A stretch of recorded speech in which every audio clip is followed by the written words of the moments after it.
नमस्कार, स्वागत है आपका पब्लिक लाइव टीवी चैनल से। मौजूद हूँ मैं ग्राम सभा गागरगाड़, ये पौली ब्लॉक संत कबीर नगर जिले में पड़ता है। हईसर विधानसभा लोकसभा संत कबीर नगर का। यहाँ के विधायक माननीय गणेश चौहान जी हैं और सांसद प्रवीण निषाद जी हैं। यहाँ के प्रधान जी हमारे साथ मौजूद हैं, सूर्यनाथ शर्मा जी, जो दूसरी बार यहाँ से प्रधान है। इसके पहले भी ये प्रधान रहे, दोबारा जनता ने रिपीट किया है, तो स्वाभाविक है कहीं ना कहीं इनके बेहतर विकास रहे होंगे, जिसके कारण जनता ने पुनः इनको विश्वास करके इस कार्य के लिए सौंपा है, जनप्रतिनिधित्व सौंपा है अपना। हमारे उन मुद्दों पे बातें होंगी। कहीं ना कहीं सरकार की जो नीति है, इस समय प्रधान लोगों को टारगेट किया जाता है। जवाबदेही केवल प्रधान की होती है। विधायक, सांसद या फिर चेयरमैन हो गए या फिर जिला पंचायत हो गए, इन लोगों से कोई सवाल जवाब नहीं होता। लेकिन प्रधान के द्वारा अगर कोई कार्य हो जाता है, अगर प्रधान लोग चाह लें कि भाई फला व्यक्ति अगर गरीब है, उसको एक आवास दे दिया जाए या कुछ कर दिया जाए, तो कहीं ना कहीं जांच का सिलसिला शुरू हो जाता है और अधिकारी लोग बिल्कुल फ्री हो जाते हैं इसके लिए। बाकी लोगों के पास टाइम नहीं रहता है। हमारे उन मुद्दों पे बात होंगी जो ग्राम सभा उपेक्षित है, धनाभाव के कारण विकास को लेकर उन मुद्दों पे बातें होंगी। कुछ ग्राम सभा में डेवलपमेंट की बात होगी, कुछ वर्तमान सरकार की नीतियों पर भी बातें होंगी। धन्यवाद सर, आपने समय दिया। जी बताएं। प्रधान जी, हमारा जो सवाल है, बहुत कार्य ऐसे होते हैं सर ग्राम सभा में जो कहीं ना कहीं प्रधान लोग चाहते हैं कि हम करवा दें, लेकिन धन नहीं होता है, हो नहीं पाता है। ऐसा ऐसे है। क्या क्या कारण हैं सर? ऐसे बहुत से कारण हैं। जैसे ब्लॉक में ग्राम पंचायत के स्तर पे जो पैसे आते हैं जी, वो बहुत कम होते हैं। बिल्कुल।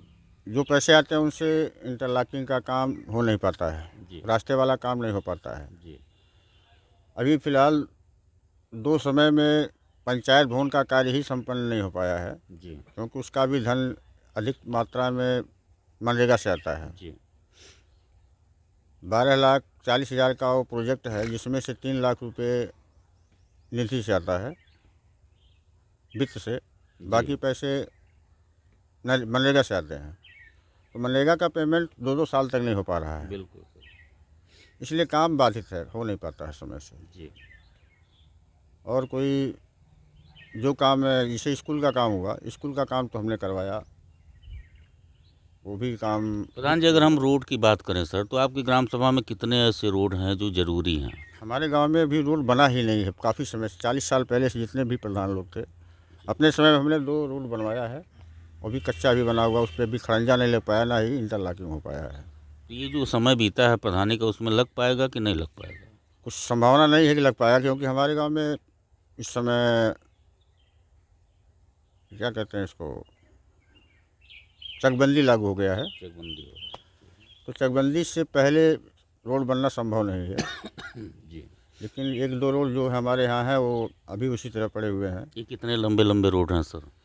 ये जो इसमें जो ज़रूरी वाला है वो लगभग 2 किलोमीटर के आसपास होगा। 2 किलोमीटर। इस पे कभी ने आपने विधायक जी से या सांसद जी से या फिर जिला पंचायत से कभी कोई हाँ, आपने सभी लोगों प्रस्ताव से वगैरह, हमने प्रस्ताव लिया, बात भी किया था, लेकिन वही झाग के 3 बात अभी तक ना ही आश्वासन मिला? आश्वासन मिला, लेकिन काम कहीं नहीं हुआ है।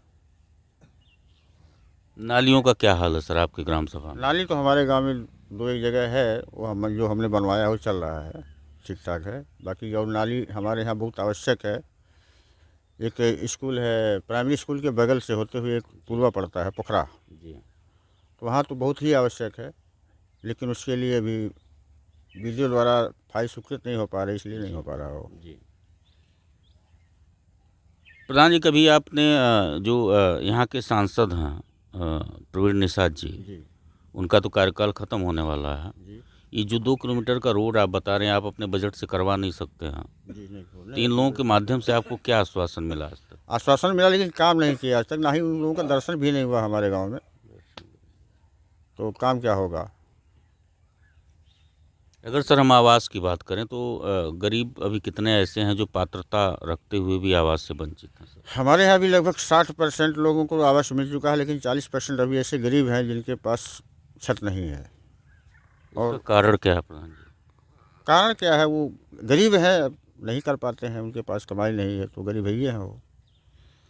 सरकार की तरफ से जो मिला है अभी तक, उसमें तमाम लोगों को काट दिया गया। हमारे पास तो हमने रजिस्ट्रेशन करवाया था सभी लोगों का, लेकिन उसमें से 40% लोग काट दिए गए। 40% लोगों का काट दिया गया। क्या ये आपको नहीं लगता कि जो 1,20,000 सरकार देती है भवन के नाम पे, और माननीय प्रधानमंत्री जी कहते हैं कि हमने 5 करोड़ मकान दे दिया जनता को, ये 1,20,000 में संभव है मकान जी बनवाना? नहीं, ये बिल्कुल संभव नहीं है। किसी का दीवार तक हो जाता है, कोई नींव तक ही रह जाता है। जितने भी आवास मिले हैं अब तक कोई छत नहीं लगा पाया। 2-4 लोगों का छत लग गया, वो भी अपने जिनके पास अपना बजट था, जिनके पास अपना बजट। वो लोग छत लगवा लिए, बाकी तो नींव तक ही रह गए बेचारे वो। आपको नहीं लगता प्रधान जी कि नगर पंचायत में 2.5 लाख है और ग्राम सभा में 1,20,000 है, जी वही ईंटा उसी भाव में वहाँ भी मिलता, उसी भाव में यहाँ भी मिलता है, तो ये बराबर होना चाहिए। ये बराबर होना चाहिए। सरकार की ये नीति गलत है। जहाँ पैसे की आवश्यकता है वहाँ पे कम पैसा दिया जाता है, जहाँ नहीं आवश्यकता वहाँ पे ज़्यादा दिया जाता है। नगर पंचायतों की जांच तक नहीं होती, जिसके पास 4-4 मंजिला मकान वो भी चाटू आवास लेकर जी जी बैठा है। हाँ, ऐसा है। यहाँ पे तो अभी पहली किस्त 40,000 की आती है, तभी से जांच शुरू हो जाती है। कभी सेक्रेटरी आता है तो कभी बीटीओ आते हैं, अभी काम क्यों नहीं हुआ, काम शुरू करो। तमाम तरह की ताड़नाएँ भी देते हैं। सेक्रेटरी आते हैं, बीडीओ आते हैं, प्रधान जी चाय पानी कराते हैं, यही होता है। यही होता है, और होता क्या है। बिल्कुल सही कर रहे हैं सर। अगर हम 5 साल की बात करें सर, तो अभी 5 साल आपका ख़त्म हो गया पिछला कार्यकाल, अभी जो समय आप बीता है उसमें क्या उपलब्धियां रही आपके ग्राम सभा में आपके विकास के अनुसार? हमारे समय में जो भी कार्य हुआ हमारे समय में हुआ है। गांव के अंदर सड़क का काम हुआ, स्कूल का काम हुआ, पंचायत भवन का काम हुआ, सामुदायिक शौचालय का काम हुआ। ये सारे काम मेरे ही समय में हुए हैं। इसके पहले कुछ था ही नहीं मेरे गांव में। इंटरलॉकिंग वगैरह सर आप ही ने करवाया? मेरे समय में हुआ है, मैंने ही करवाया था इसको। पिछले सत्र में हुआ था ये। अब की बार में केवल 200 मीटर के आसपास हुआ है, बाकी नहीं हो पाया है। वो भी उसका भी पेमेंट नहीं हो पाया है। पेमेंट नहीं हो। जी इस समय वर्तमान सरकार की बात करें, अगर हम डबल इंजन की सरकार चल रही है, उनके कार्य नीतियों से कितना सहमत हैं? ये बिल्कुल सहमत नहीं है। इनकी कार्यनीति बिल्कुल ठीक नहीं है। वहाँ पे जो भी रहा हो, लेकिन ग्राम पंचायत के अंदर तो बिल्कुल ठीक नहीं है। कोई उपलब्धि नहीं की हो पा रही है। 200 मीटर के आसपास हुआ है, बाकी नहीं हो पाया है। वो भी उसका भी पेमेंट नहीं हो पाया है। पेमेंट नहीं हो। जी इस समय वर्तमान सरकार की बात करें, अगर हम डबल इंजन की सरकार चल रही है, उनके कार्य नीतियों से कितना सहमत हैं? ये बिल्कुल सहमत नहीं है। इनकी कार्यनीति बिल्कुल ठीक नहीं है। वहाँ पे जो भी रहा हो, लेकिन ग्राम पंचायत के अंदर तो बिल्कुल ठीक नहीं है। कोई उपलब्धि नहीं की हो पा रही है। आपको नहीं लगता कि कहीं ना कहीं प्रधान लोगों की हालत हो गई है कि पंख काट के मुर्गे की तरह छोड़ दिया जाता है? ऐसे ही वही हालत है, कहानी हो गई। वही कहानी हो गई है। प्रधान लोग इस समय कुछ नहीं कर पा रहे हैं। उनके लिए तो मुश्किल हो गया है अपना खर्चा चलाना। घर से वो खर्च चला रहे हैं, ग्राम पंचायत के स्तर से उन्हें कुछ नहीं मिल पाता है। प्रधान जी, मानदेय की बात अगर हम करें, 5,000 मिलता है प्रधान लोगों जी को, उससे ज़्यादा प्रधान लोग दे देते हैं जो रोजगार सेवक पहले वगैरह होते हैं। हाँ, रोजगार सेवक ये आप का इससे मानदेय खुश हैं? 6,000 रुपये है और खुश हैं प्रधान क्या? का मानदेय 5,000 रुपये है। इससे आप खुश हैं? बिल्कुल नहीं, इससे कहाँ से कुछ हो पाएंगे। उससे 4 गुना तो प्रधान लोग चाय जी पिला देते हैं।